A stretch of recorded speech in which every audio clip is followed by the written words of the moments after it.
Hello दोस्तों, तो कहानी के पिछले भाग में हमने देखा कि अवनी के अकेले घर आने पर लास्टन जी उस पर क्रोधित होते हैं। तो चलिए कहानी के इस भाग पर देखते हैं कि आगे क्या होता है।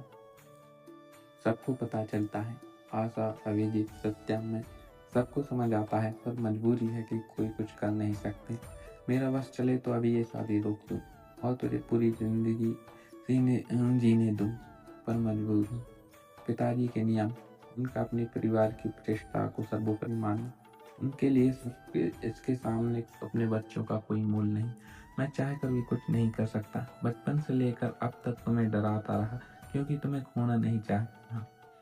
अभी उनके हाथ पर हाथ रखकर, जानती हूँ चाचू, आप फिक्र मत कीजिए, मैं ऐसा कोई काम नहीं करूंगी जिससे आपको किसी प्रकार की शर्मिंदगी हो। प्रताप जी उसके सर को चूम कर, चल कुछ खा ले। अपनी चाचू, एक बात पूछूं तो जवाब देंगे? प्रताप जी, पूछो बेटा, आखिर ऐसी कौन सी वजह है जो मुझे इस तरह रहना पड़ता है? क्या सच में मेरी जान को खतरा है, या आप लोगों को मुझ पर यकीन नहीं है? प्रताप जी गंभीर होकर बोले, तुझे सच जानना है ना? जी, अवनी ने कहा। तब प्रताप जी बोले, हालांकि पिताजी नहीं चाहते कि तुम्हें ये बात मालूम पड़े, मगर मैं बताता हूँ। किसी ने सालों पहले पिताजी को चैलेंज किया था कि वो तुम्हें पत्नी बनाएगा, जिससे वो उन्हें नीचा दिखा सके, उनके रुतबे को धूमिल कर सके। इसलिए पिताजी ने तुम्हें डर से इस तरह रखा है, जिससे उसे कोई मौका ना मिले। अब और कुछ मत पूछना, क्योंकि मैं नहीं बता पाऊंगा।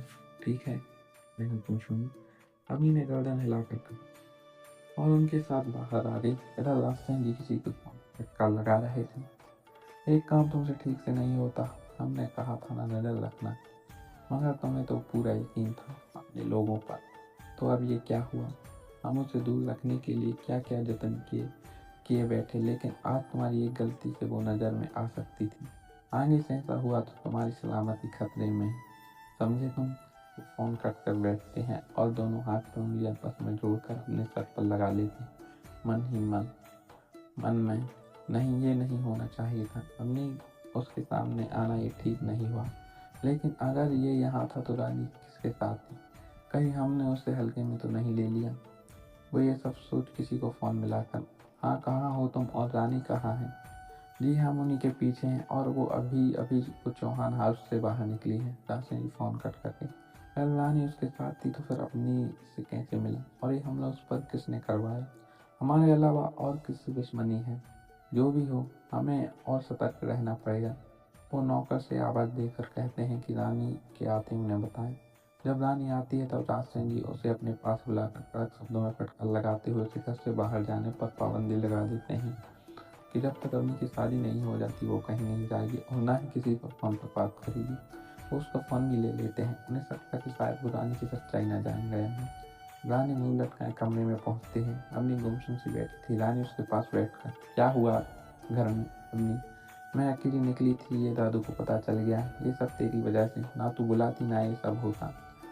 फोन भी ले फोन भी ले लेते हैं। उन्हें शक था कि शायद रानी की सच्चाई जान गया हूँ।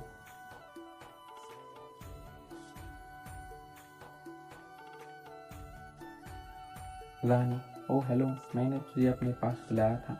खतरों के खिलाड़ी बनने को नहीं बोला था। भाभी माँ ने सब बता दिया मुझे। तेरी वजह से चोरी छुपे निकल जाती थी, वो भी बंद करवा दिया दादाजी ने, और फोन भी छीन लिया, सब तेरे कारण। अवनी उसे घूम कर देखती है और उठकर खिड़की के पास जाकर खड़ी हो गई। रानी उसे पीछे से गले लगाकर, अच्छा सॉरी, सब मेरी गलती, पर आज ना मैं सब पता करके आई हूँ। बैठ, तुझे बताती हूँ। और ये देख अवनी, रानी प्लीज, इस वक्त मूड ठीक नहीं है, बाद में बात करते हैं, मगर आई रानी, प्लीज रानी, अकेला छोड़ दो मुझे। अवनी की बात सुन रानी चुप हो जाती है और कमरे से बाहर चली गई। इधर आशीष अपने कमरे में बैठ के टीक लिए बैठा था। उसके कानों में बार बार पुरानी बात घूम रही थी। अरे अरे, क्या कर रहे हो, चोट लग जाएगी उसे, और ऐसे तो ये पीछे ही पड़ेगा। एक 11 से 12 साल की लड़की एक लड़के के हाथ से पत्थर छीनते हुए बोली। फिर वहाँ खड़े डॉगी के सर पर हाथ फेरते हुए उसे अंदर जाने को कहती है तो डॉगी चला जाता है। देखा, जो काम प्यार से हो सकता है उसके लिए गुस्से की क्या जरूरत, क्योंकि प्यार की भाषा तो जानवरों को भी समझ में आती है। वो मुस्कुराते उसकी तरफ देख कर बोली। तभी उसकी नजर लड़के के पाँव पर गई। उसके अंगूठे से खून निकल रहा था। अरे तुम्हारे पाँव से तो खून निकल रहा है। ये चोट कैसे लगी तुम्हें? डॉगी पीछे पड़ गया था ना, तो उसी से बचाने के चक्कर में। पर तुम हो कौन और यहाँ क्या कर रहे हो? मैं अपने पापा के साथ आया हूँ, वो अंदर है, तो मैं यहाँ उनका इंतज़ार कर रहा हूँ। तो अंदर बैठ कर इंतज़ार कर लेते, चलो मेरे साथ। नहीं, पापा ने अंदर आने से मना किया है। अच्छा तुम यहाँ बैठो, मैं अभी आती हूँ। वो लॉन में रखी चेयर पर उसे बैठने को बोल अंदर चली गई और थोड़ी देर में वापस आती है। फिर उसकी चोट को साफ करके दवाई लगा कर पट्टी कर देती है। फिर उसकी ओर देख कर बोली, ज़्यादा दर्द तो नहीं हो रहा? लड़की ने ना में सिर हिला दिया तो वो बोली, जल्दी ठीक हो जाएगा। फिर अपने साथ लाया जूस का गिलास उसे पकड़ा कर, ये पी लो, यहाँ गर्मी लग रही होगी। वो लड़का जूस पीने लगा, तभी एक कड़कती आवाज़ कानों से टकराई। आशा बहू, आशा जी दौड़ती हुई बाहर आई और नजरें झुकाकर, जी पिताजी, अगर आज से बच्चों की जिम्मेदारी नहीं संभलती तो कह दीजिए, हम कुछ बंदोबस्त कर देंगे। कितनी बार कहा है कि उनका हर किसी से इस तरह बात करना हमें पसंद नहीं। दादू, मैं तो चुप, एकदम चुप, अंदर जाइए आप। उसी समय कोई उस लड़के के हाथ से जूस का गिलास लेकर वहां रख देता है और अपने साथ चलने को बोला।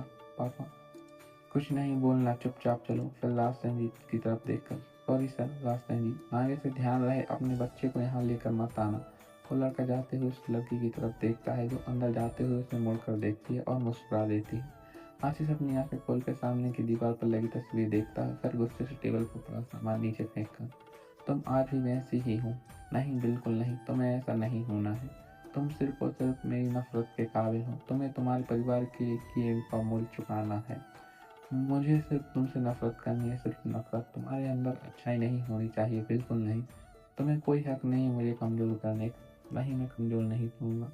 वो तेजी से घर से बाहर आया और गाड़ी में बैठकर कहीं निकल गया। थोड़ी देर बाद वो एक बिल्डिंग के सामने अपनी गाड़ी रोकता है।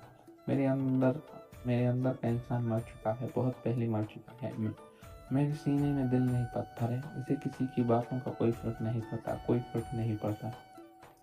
मेरी जिंदगी का सिर्फ एक मकसद है, रघुवंशियों की बर्बादी और रास्ते का झुकासा। उसके लिए उसकी पोती को मुहरा है, उसकी पोती मेरा मुहरा है, सिर्फ एक मुहरा और कुछ नहीं। इतना बोल वो वहां से गाड़ी बढ़ा देता है। खास मेहमानों के बीच अपनी की सगाई हो जाती है और धीरे धीरे शादी का समय भी करीब आ रहा था। आशीष अपने ऑफिस में बैठा फाइल उसके पास था। आशीष, कुछ खबर है? तुझे रघुवंशियों की बेटी की शादी हो रही है, जानता हूँ। यहीं पर हमारी कहानी के इस भाग का अंत होता है। अगर आप लोग को हमारी कहानी अच्छी लग रही हो तो वीडियो को लाइक करके चैनल को सब्सक्राइब करें। मिलते हैं नेक्स्ट वीडियो में।